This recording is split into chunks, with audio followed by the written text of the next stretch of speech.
네, 안녕하세요. 저는 아마존 웹서비스 코리아에서 금융사 지원을 담당하고 있는 박은혜 매니저입니다. 네, 이번 세션은 국내 핀테크 스타트업을 통한 미래 클라우드 기반 금융 혁신이라는 주제로 약 30분간 진행될 예정입니다. 오늘 세션은 크게 핀테크 현황 및 국내 대표 스타트업인 위버플과 뱅크샐러드의 도입 사례 소개 크게 두 가지로 나눠집니다.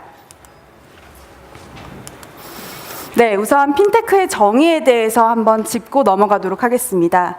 핀테크는 금융을 뜻하는 파이낸셜과 기술의 합성어로 IT를 기반으로 기존 금융권의 사업 모델과 차별화된 솔루션을 제공하는 혁신적 신사업을 의미합니다. 스타트업뿐만 아니라 기존 금융권, 심지어 애플페이와 같은 비금융권 기업도 핀테크 영역에 도전하여 혁신을 시도하고 있습니다. 그렇다면 이러한 핀테크에 도전하는 기업들, 특히 핀테크 스타트업은 어떤 인프라를 활용하여 혁신을 달성하고 있을까요? 네, 왼쪽에 보이는 기업 리스트는 포브스가 선정한 글로벌 상위 50개의 핀테크 스타트업 리스트입니다. 미국에서 수수료가 없는 브로커리지 트레이딩을 제공하는 로빈후드, 온라인 은행인 심플, 그리고 로보 어드바이저 서비스를 활용하여 투자 자문 서비스를 제공하는 베터먼트 등 다양한 스타트업들을 보실 수가 있는데요. 이들의 공통점은 무엇일까요? 네, 바로 인프라를 AWS를 활용한다는 것입니다. 즉, 글로벌 상위 50개의 핀테크 스타트업의 공통점은 AWS 사용률이 바로 100%라는 점입니다. 그렇다면 국내는 어떨까요?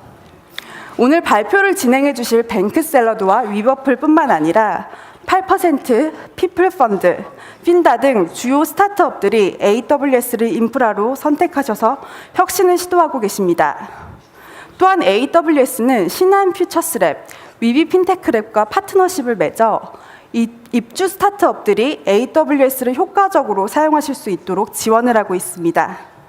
이렇듯 글로벌 현황 및 국내 현황을 통해 이제 핀테크 스타트업에게 AWS 도입은 시장 표준이 되었음을 아실 수 있을 것이라 생각됩니다. 오늘 연사로 직접 참석해 주실 뱅크샐러드와 위버플에 대해서 간략히 설명드리도록 하겠습니다. 뱅크샐러드는 금융상품 비교 추천 서비스를 운영을 하고 있습니다. 그리고 타 인프라를 사용하지 않으시고 AWS만을 사용을 하고 계시는 고객입니다. 월 평균 사용자가 40만에 이름에도 불구하고 실제 IT 인력은 4명의 엔지니어와 1명의 데이터 과학자로만 구성이 되어 있습니다. 다음으로 위버플은 금융정보분석 플랫폼 서비스를 제공하는 핀테크 스타트업으로 이 고객사 역시 아마존 웹서비스만을 사용하고 계십니다. 20억 건 이상의 데이터를 다루심에도 불구하고 실제 IT 인력은 3명의 엔지니어와 1명의 데이터 과학자로만 구성이 되어 있습니다. 네, 그럼 이제 뱅크샐러드의 황성현 CTO 그리고 위버플의 김재윤 대표님을 순차적으로 모시고 AWS 활용기를 들어보도록 하겠습니다.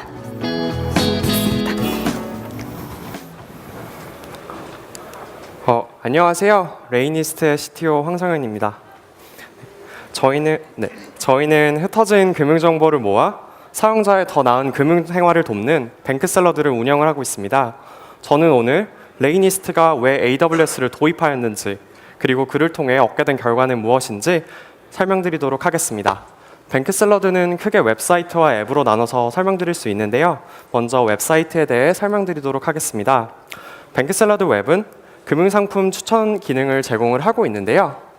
저희가 금융상품을 추천하는 방식은 기존의 금융상품을 추천하는 방식인 어떤 사용자가 원하는 조건을 입력하여 필터링 방식으로 제공하는 것이 아닌 실제로 사용자가 어떤 금융상품을 가입하였을 때 돌려받을 수 있는 효용, 카드로 치면 혜택 금액, 예금 적금 상품으로 치면 이자를 실제로 계산하여 이 실제 효용을 바탕으로 금융상품을 추천을 하고 있습니다.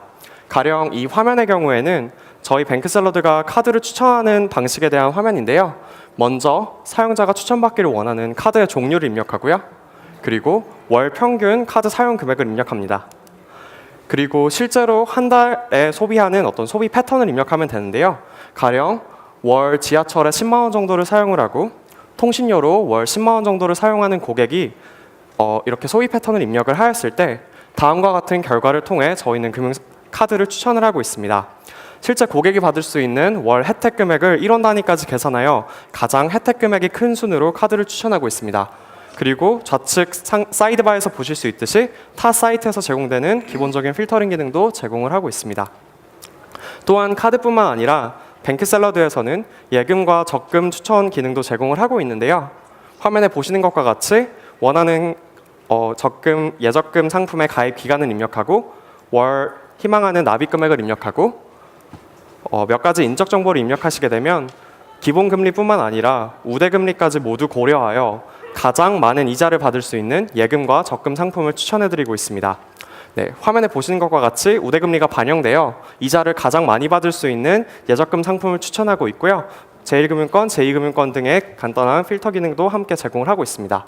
네, 이 밖에도 뱅크샐러드 웹을 통해서 금융과 관련된 유용한 정보들, 가령 예금, 적금, 특판 또는 카드사 이벤트 등의 다양한 금융 정보들을 함께 제공을 하고 있습니다. 다음으로 뱅크샐러드 앱에 대해서 간단하게 설명을 드릴게요. 저번 달에 저희가 새로운 버전의 뱅크샐러드 앱을 출시를 하였는데요. 뱅크샐러드 앱은 기존의 웹에서 제공되는 금융상품 추천 기능이 아닌 개인 자산관리 기능에 좀 더 포커스를 맞추고 있습니다. 금융사의 크레덴셜 정보를 바탕으로 나의 금융정보, 가령 보유계좌, 보유카드, 그리고 거래 내역 등의 데이터를 불러와 하나의 앱으로 통합하여 관리할 수 있는 서비스입니다. 뱅크샐러드를 사용하시면 화면에 보이는 것과 같이 여러 은행의 계좌와 여러 카드사의 카드를 하나의 앱으로 관리하실 수 있습니다. 계좌와 카드의 내역을 바탕으로 지출과 수입을 관리할 수 있는 가계부 기능을 또한 제공을 하고 있고요. 이렇게 유용한 분석 기능 또한 제공을 하고 있습니다. 추후에는 실제 금융정보 데이터를 바탕으로 웹사이트에서 제공되던 금융상품 추천 기능을 제공할 계획에 있습니다. 네, 이 밖에도 제가 미처 설명드리지 못한 기능들이 많은데요. 현재 뱅크샐러드를 구성하고 있는 다양한 모든 기능들은 그 기능의 출시 이후부터 꾸준한 개선과 업데이트가 이루어지고 있습니다. 이러한 지속적인 개선의 배경에는 저희는 크게 두 가지 이유가 있다고 생각을 하는데요. 첫째로 저희가 사용자가 원하는 바를 단번에 명확히 알 수 없기 때문에 지속적으로 사용자를 만나면서 사용자를 점점 더 잘 알아가기 때문에 저번 주의 기획이 이번 주에 더 나은 기획으로 바뀔 수 있는 그런 상황들이 계속 반복이 된다고 생각을 하고요. 두 번째로는 시장의 상황은 언제든 변화할 수 있기 때문이라고 생각을 합니다. 가령 경쟁사의 출현이나 저희 서비스와 관련된 규제의 변화 등 다양한 예측할 수 없는 부분들이 존재하기 때문이죠. 그래서 저희 엔지니어링 팀은 어떤 서비스를 운영함에 있어 또 어떤 제품을 만듦에 있어 변화란 당연히 존재할 수밖에 없다고 생각을 하고 있습니다. 그래서 변화를 회피하기보다는 적응하는 팀이 조금 더 나은 제품을 만들 수 있는 팀이라고 생각하며 이러한 팀을 지향하고 있으며 변화에 기민하게 반응하여 사용자분들에게 새로운 가치를 빠르게 전달할 수 있는 팀을 지향합니다. 네, 이러한 철학을 바탕으로 실제 업무를 진행을 하다 보니 다음과 같은 핵심 과제를 구현하는 게 매우 중요했는데요. 첫 번째로 저희가 실험하고자 하는 핵심 가치, 즉 뱅크샐러드가 제공하는 어떤 비즈니스적인 가치에 좀 더 집중할 수 있는 환경을 구축하는 게 매우 중요했고요. 두 번째로는 변화를 기민하게 반영할 수 있는 그 인프라와 인프라 구조를 갖추는 게 매우 중요했습니다. 그래서 이러한 배경을 바탕으로 저희는 AWS를 인프라로 도입을 하게 되었는데요. 저희 엔지니어링 팀이 지향하는 바와 AWS가 제공하는 가치가 많은 부분에서 얼라인이 되었고 이에 저희는 AWS만으로 뱅크샐러드 서비스를 구성하여 운영하고 있습니다. AWS를 도입하여 5명이라는 매우 적은 인원으로도 운영 및 관리 비용과 이에 따른 이슈를 최소화할 수 있었고요. 서비스 운영에 필요한 다양한 기능들을 손쉽게 구현하여 실제 뱅크샐러드가 사용자에게 제공하고자 하는 가치에 좀 더 집중하여 저희가 업무를 진행할 수 있었습니다. 또한 뱅크샐러드 내에 카드, 예금, 적금, 소비 내역 등 다양한 도메인이 존재하기 때문에 각 도메인이 조금 더 변화에 기민하게 반응할 수 있도록 각 도메인 간의 결합도는 낮추고 한 도메인 내에서의 응집도는 높일 수 있는 마이크로 서비스 아키텍처를 지향하게 되었고요. 뱅크샐러드는 현재 약 20여 개의 크고 작은 서비스들로 구성이 되어 있고 이러한 마이크로 서비스는 만약 저희가 IDC를 메인 인프라로 가져갔다면 비용적인 측면에서 고려할 수 없는 구조였다고 생각을 합니다. 또한 다른 클라우드 서비스와 비교해 보았을 때 AWS는 마이크로 서비스 아키텍처를 구현함에 있어서 유용한 기능들 그리고 도구들을 매우 잘 제공을 하고 있습니다. 그리고 이제는 조금 뻔한 얘기지만 AWS는 스케일인과 스케일 아웃 등 서비스의 성장에 대처할 수 있는 매우 용이한 서비스들을 제공하고 있고, 이러한 이점이 급격한 서비스의 성장에 기민하게 잘 대처할 수 있는 팀의 원동력이 되었습니다. 네, 이 구성도는 저희 뱅크샐러드의 대략적인 AWS 아키텍처 구성도인데요. 네, 기본적으로 저희 뱅크샐러드는 도커를 이용하여 모든 배포 환경을 관리하고 운영하고 있습니다. AWS ECS를 통해 도커 클러스터를 구성하여 사용을 하고 있고요. ECS가 좋은 점은 매우 쉽게 도커 클러스터 환경을 구축할 수 있다는 점과 클러스터의 설정을 언제든 손쉽게 변경할 수 있다는 점이 있습니다. 가령 도커 컨테이너의 CPU 또는 메모리 사용량이 급격하게 늘어났을 때 이 제한을 손쉽게 설정을 런타임으로 변경할 수가 있습니다. 또한 ECS를 이용하여 배포 환경을 구축을 하다 보니 저희 내부 CI 서버에 새로운 커밋이 올라왔을 때 저희 테스트를 통과하면 바로 ECR에 새로운 도커 이미지가 배포가 됩니다. 새로운 도커 이미지가 배포가 되면 이 이미지가 ECR에 올라가서 ECR에서 ECS로 새로운 태스크로 배포가 되게 됩니다. 그럼 ECS가 자동으로 새로운 내용의 어플리케이션을 배포를 하는 배포 자동화 시스템을 구축을 하였고요. 또 기본적으로 ECS에서 제공되는 방식은 블루-그린 디플로이먼트를 쉽게 구현할 수 있는데요. 가령 저희가 새로 올린 버전에 문제가 있을 경우에는 언제든 ECR에서 바로 이전 버전의 도커 이미지를 새롭게 배포함으로써 언제든 롤백 기능 또한 구현을 할 수가 있습니다. 또한 금융상품 데이터베이스로 저희는 아마존 오로라를 사용을 하고 있는데요. DBA를 따로 두지 않고도 매우 높은 DB 스루풋을 낼 수 있어 오로라를 사용을 하고 있으며, RDS에서 기본적으로 제공되고 있는 백업 기능이라든지 리드 레플리카 기능 등의 매우 손쉬운 기능들을 이용함으로써 데이터베이스를 운영함에 따라서 발생하는 비용들을 최소화하여 운영을 하고 있습니다. 또한 금융상품 통합 검색 서비스 같은 경우에는 저희가 자체적으로 구현하는 게 아니라 아마존에서 제공되는 일라스틱서치 서비스를 이용하고 있고요. 만약 오로라에 저희 금융상품 데이터베이스에 새로운 금융상품이 올라오는 경우에는 AWS 람다를 통해서 일라스틱서치의 인덱스를 갱신하는 방식으로 금융 검색 엔진 서비스를 운영을 하고 있습니다. 또한 DNS 관리 등 도메인과 관련된 간단한 처리들은 모두 라우터 53을 이용해서 관리를 하고 있고요.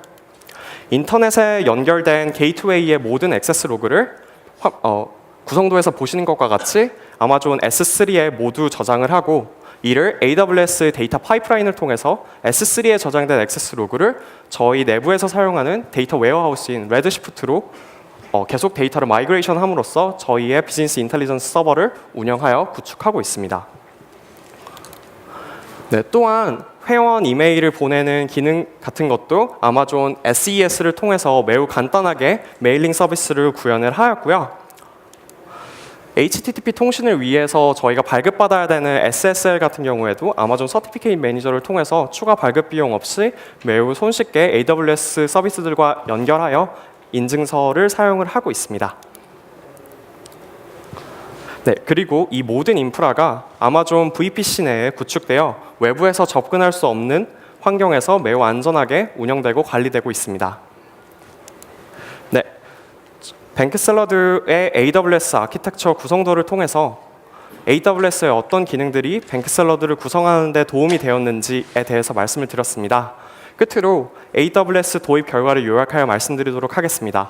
첫 번째로 저희 레이니스트는 AWS가 아니었다면 5명이라는 매우 적은 인력으로 거대한 서비스를 개발하고 운영할 수 없었을 거라고 생각합니다. 두 번째로 만약 저희의 메인 인프라가 IDC로 구성이 되었다면 이로 인해서 발생했을 운영과 관리 비용을 AWS를 통해 매우 효과적으로 줄일 수 있었고, 세 번째로 서비스 운영에 필요한 다양한 기능들, 가령 앞서 말씀드렸던 검색 엔진의 구축이라든지 메일 서버 등의 기능들을 매우 손쉽게 AWS를 통해 구현하여 저희 뱅크샐러드 서비스 개발에만 집중을 할 수가 있었고요. 마지막으로 변화를 기민하게 반영할 수 있는 스케일인, 스케일 아웃에 모두 열려있는 인프라를 갖출 수 있었습니다. 이상 뱅크샐러드의 인프라가 어떻게 구성되고 운영되고 있는지, 그리고 AWS를 도입한 이유와 그 결과에 대해서 설명드렸습니다. 네, 감사합니다. 네, 안녕하세요. 리버풀의 김지현 대표입니다. 당사는 금융 빅데이터와 분석 기술을 바탕으로 투자 리서치 플랫폼 스낵 및 금융 빅데이터 솔루션인 UDI를 제공하고 있습니다. 최근 인공지능이나 핀텍 등이 화두가 되면서 이 금융권에서도 어떻게 이러한 기술들을 적용할 수 있을지에 대해서 고민이 많으실 겁니다. 다양한 형태로 새로운 기술이 등장하고 트렌드가 바뀌고 있지만 항상 가장 중요한 것은 바로 데이터입니다. 이 방대한 금융 데이터를 어떻게 수집하고 이걸 분석하고 실제 투자에 적용할 수 있을 것인가? 이번 세션을 통해서 당사가 어떻게 AWS를 기반으로 금융 데이터를 수집하고 이를 분석하고 투자에 적용하고 있는지를 설명드리고자 합니다. 우선 금융 데이터를 살펴보겠습니다. 보고 계신 장표는 현재 당사가 처리하고 있는 금융 데이터를 모두 나열한 것입니다. 가격, 거래량과 같은 기업 시장 데이터부터 시작해서 재무나 실적 같은 기업 데이터, 뉴스나 공시 같은 문서 데이터, 각종 경제 지표들, 환율, 유가, 금리 같은 글로벌 지표 데이터 등을 모두 수집해서 처리하고 있습니다. 이렇게 수집된 금융 빅데이터 및 이 금융 빅데이터에 대한 검색 기술, 분석 기술, 연산 기술을 누구나 손쉽게 사용할 수 있도록 제공합니다. 이러한 금융 데이터 및 분석 기술을 리버풀 데이터 인텔리전스 UDI라고 하는 이름으로 제공하고 있는데요. 이를 통해서 고객사는 이 금융 데이터를 확보하거나 금융 데이터를 처리하는 데 필요한 시간과 비용을 최소화할 수 있게 됩니다. 이렇게 수집된 금융 데이터를 기반으로 해서 다양한 형태의 분석을 수행해 볼 수 있게 되는데요. 몇 가지 예를 들어보겠습니다. 최근 사드가 굉장히 이슈가 되고 있는데요. 이러한 사드 이슈가 어떤 기업이나 어떤 산업에 어느 정도의 영향을 미쳤을까요? 이 문제를 데이터 분석을 통해서 확인하려고 하면 첫 번째 과제는 이 사드 이슈가 언제 발생해서 어느 정도의 영향을 미치고 있는지 분석해 보는 겁니다. 지금 보여지는 그래프 중에서 이 녹색 선이 보이실 텐데요. 이 녹색 선이 실제 사드 이슈의 영향도를 수치화한 것입니다. 매일매일의 뉴스 기사 중에서 이 사드를 다루고 있는 뉴스 기사의 비중을 표기한 건데요. 2016년 7월경부터 급격하게 증가하기 시작했었고요. 사드가 이슈가 되면서 그 모 엔터테인먼트 기업의 주가는 약 37,000원에서부터 시작해서 한 29,000원 선까지 약 20% 급락했던 걸 알 수 있습니다. 추가로 그 당시 사드 관련된 뉴스 기사를 검색해보고 이를 세 줄로 요약해서 적용합니다. 이런 과정을 통해서 투자자는 사드 이슈가 언제 시작했구나, 이 이슈가 어떻게 커지면서 어떤 기업이나 어떤 산업에 얼만큼의 영향을 주었구나, 그 당시 때 무슨 일이 벌어졌구나 등을 파악하고 투자에 활용해 볼 수 있게 됩니다. 또 다른 예를 들어보겠습니다. 지금 현재 시장에서 수없이 많은 일들이 벌어지고 있는데요. 이렇게 시장에서 벌어지고 있는 일들을 사람이 아니고 기계적으로 파악하고 이를 투자 기회로 연결시킬 수 있을까요? 당연히 수작업으로 분석하는 건 불가능합니다. 시장에서 벌어지고 있는 수없이 많은 일들을 어떻게 다 팔로우할 수 있겠습니까? 그 때문에 이 금융 빅데이터 분석이 필요합니다. 데이터 분석을 통해서 매 10분 단위로 시장을 분석하고 이 중요도 순으로 이슈를 뽑아내고 현재 시장에서 어떤 일들이 벌어지고 있는지를 정리해서 제공하고 있는데요. 이 이슈를 분석해서 해당 이슈와 관련된 뉴스나 증권사의 의견이나 관련된 키워드나 각 트렌드의 흐름이나 또 이슈와 관련된 기업들이 뭐가 있는지를 자동으로 추출하고 있습니다. 이게 어떻게 진행되고 있는 거냐면 먼저 최근 12시간째 뉴스들을 다 취합합니다. 그리고 보통 이게 10만 건 됩니다. 이 10만 건의 뉴스들을 주제별로 묶어줍니다. 그리고 각 주제에 대해서 기계적으로 제목을 붙이고 주제 크기를 확인합니다. 주제 크기라고 하는 것들은 더 많은 뉴스가 이 주제와 연결되어 있거나 더 최근 뉴스가 많거나 또는 해당 주제에 대해서 더 잦게 업데이트가 되고 있다고 하면 더 큰 걸로 판단합니다. 그리고 해당 주제에서 키워드를 뽑아내고 관련된 기업을 추출하고 나면 실제 시장 이슈부터 시작해서 이 시장 이슈가 어떤 기업까지 영향을 주고 있는 건지를 파악해 볼 수 있게끔 되는 거죠. 이 모든 과정들을 현재 클라우드 서비스 형태로 제공되고 있고요. 이게 국내외 증권사나 운용사나 자문사 등 다양한 금융회사에 제공하고 있습니다. 네, 다음으로 실제 UDI가 이 AWS를 기반으로 어떻게 구축이 되어 있는지 설명드리겠습니다. UDI는 크게 4가지 모듈로 구성이 되어 있습니다. 시장 데이터를 다루고 있는 웨이블렛, 기업 정보를 다루고 있는 북키퍼, 금융 데이터를 검색하는 헤이스택, 연산을 다루는 딥서치가 그것인데요. 이 전체 금융 데이터 인프라를 불과 3명의 백엔드 엔지니어와 1명의 데이터 과학자가 다 처리하고 있는 상태에 있습니다. 이렇게 방대한 금융 데이터를 소수의 인력으로 진행할 수 있었던 가장 큰 이유 중에 하나가 바로 AWS입니다. 소수의 엔지니어가 이 방대한 시스템을 다루기 위해서는 무엇보다 본질에만 집중할 수 있어야 됩니다.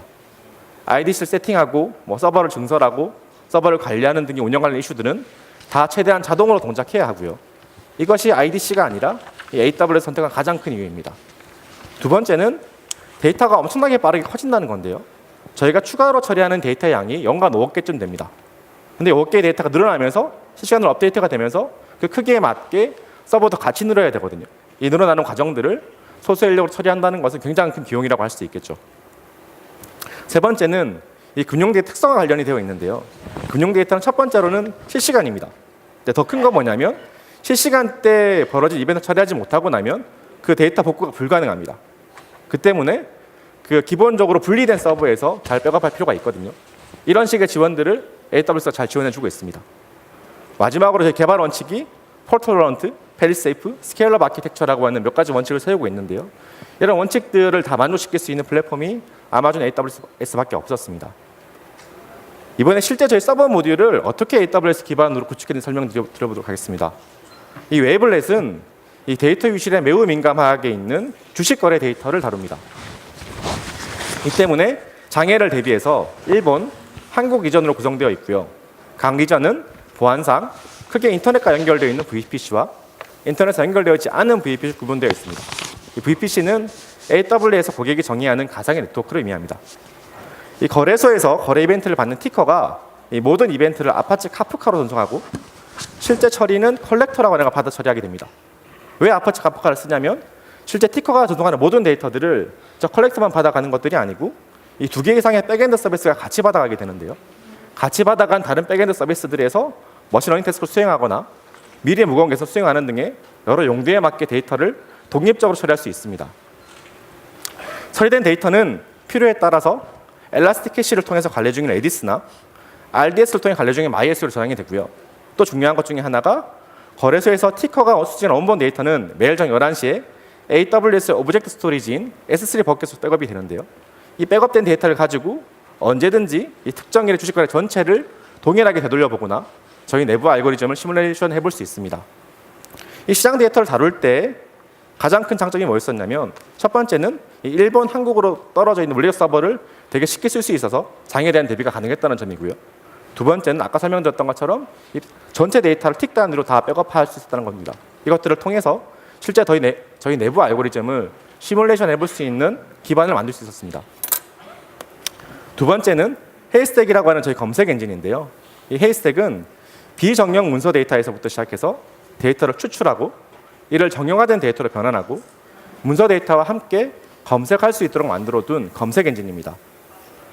이 데이터 크롤러가 웹이나 데이터 프로바이더로부터 신규 페이지나 데이터를 찾아서 다운로드하게 되고요. AWS의 관리형 메시지 대기열 서비스인 SQS를 통해서 컬렉터로 전달이 됩니다. 컬렉터는 원본 데이터에서 필요한 정보를 추출하고 가공하게 되는데요. 이렇게 처리된 데이터에서 이미지나 PDF 같은 등의 데이터들은 S3 버켓으로 업로드되고 이렇게 저장된 데이터들은 AWS CDN 서비스인 클라우드 프론트를 통해서 사용자에게 배포되게 됩니다. 텍스트 데이터는 다시 SQS를 통해서 인덱서로 전달이 되고요. 이 인덱서는 MySQL이나 레디스나 엘라스서치 등으로 데이터를 저장하게 됩니다. 그리고 인덱서가 다시 SQS를 통해서 이 머신러닝 태스크를 수행하는 백엔드 서비스로 데이터를 전달하게 되고요. 이 ML을 통해서 실시간 토픽을 추출하거나 문서 내 주요 정보를 추출하거나 문서 요약 등의 작업을 수행하게 됩니다. 결과는 다시 MySQL이나 레디스나 엘라스서치로 저장되게 됩니다. 실제 이 문서 데이터를 다룰 때의 가장 큰 장점은 뭐였냐면 이 SQS라고 할 수 있습니다. 저희가 다루고 있는 크롤러나 인덱서나 여러 백엔드 서비스 연결하고 있는 주요 연결점으로 다 SQS를 쓰고 있는 상태에 있는데요. 저희가 다루고 있는 문서 데이터가 1억 개가 넘어가고 있고 이 많은 데이터를 장애 없이 처리하는 과정에서 어느 정도 이렇게 모듈을 분리할 필요가 있었습니다. 하나가 장애가 나도 다른 프로세스에 문제가 없도록 만드는 것. 이것들을 SQS를 통해서 처리할 수 있었습니다. 한번 정리해 보겠습니다. 저희가 얻게 된 이점은 크게 5가지로 요약할 수 있을 것 같은데요. 첫 번째는 4명의 인력으로 20억 건 이상의 30년 이상의 누적 데이터를 효율적으로 처리하고 관리할 수 있었다는 점입니다. 두 번째는 한국과 일본의 2개 리전을 활용해서 데이터의 유실 및 장애를 방지할 수 있었습니다. 세 번째는 S3를 통해서 전체 주식 거래를 저렴하고 안전하게 백업할 수 있었습니다. 아마 틱 단위의 전체 데이터를 다 가지고 있는 회사가 많지 않을 거예요. 이 S3 같은 경우는 1TB를 저장하는 데 들어가는 비용이 월 25불에 불과해서 전체 주식 거래 데이터를 틱 단으로 저장하는 데도 큰 문제가 없었습니다. 네 번째는 이렇게 저장된 데이터를 가지고 손쉽게 주식시장 전체를 시뮬레이션 해볼 수 있는 기반을 만들 수 있었습니다. 마지막으로 SQS를 통해서 각 프로세스를 분리하고 안정적으로 데이터를 처리할 수 있었습니다. 이상 위버풀이 어떻게 금융 데이터를 수집하고 분석하고 처리하는지, 그 과정에서 AWS를 어떻게 활용하고 있는지 설명드렸습니다. 여기 오신 많은 금융기관과 함께 더 심도 있게 금융 데이터를 분석해 보기를 희망합니다. 감사합니다.